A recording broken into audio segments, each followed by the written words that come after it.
In 1620, a boat laden with 130 passengers set sail for the New World, a frontier that had been breached by only a few other Europeans and would eventually come to be known as the United States of America.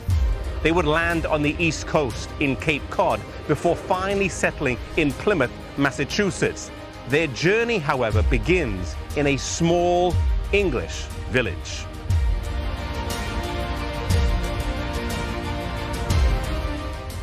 Scrooby lies in Nottinghamshire, and whilst it appears calm and humble, the residents who came from this village over 380 years ago were firm in belief and strong in conviction. The principal members of the Scrooby separatists were Clifton as pastor, Robinson as teacher, and Brewster as ruling elder. 30 residents left Scrooby and headed for the Netherlands, where they joined John Smith, who had previously left England with another group of separatists, though this would not be their permanent home.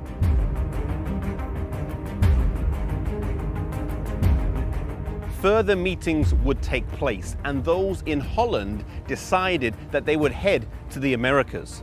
On the English side of the Channel, there were people who were unhappy with the religious restrictions being imposed by the church, and they also decided that England was ceasing to be a habitable place.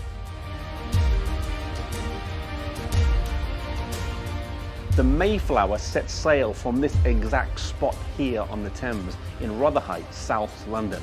Above me, the Mayflower pub marks this spot where 53 people set sail for America. Its sister ship, the Speedwell, left from the Netherlands, but when it was 200 miles off the coast of Cornwall, it had to turn back because it had developed a leak.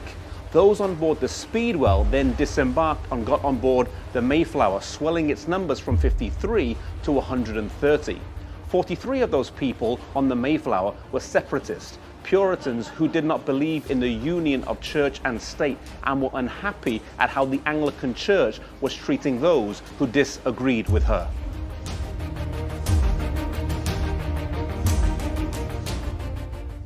Those on board had to put up with cramped living conditions, food shortages, little fresh meat, little water, severe seasickness, and violent storms, making it an incredibly arduous journey.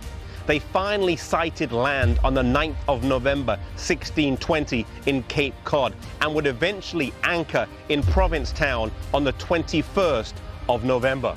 Of those who made the journey, over half would die that first winter due to the harsh weather, illness, and the poor diet available to them. Little did these people realize the impact that this journey would have on history and the legacy that they would leave. That in just 150 years, the land that they arrived in would fight and win its independence. And just 200 years past its independence would rank as the most powerful nation in the world. For those on board the ship, I'm sure their actions did not seem so heroic and brave, but history remembers them well. Never underestimate the impact that your life can have on future successive generations.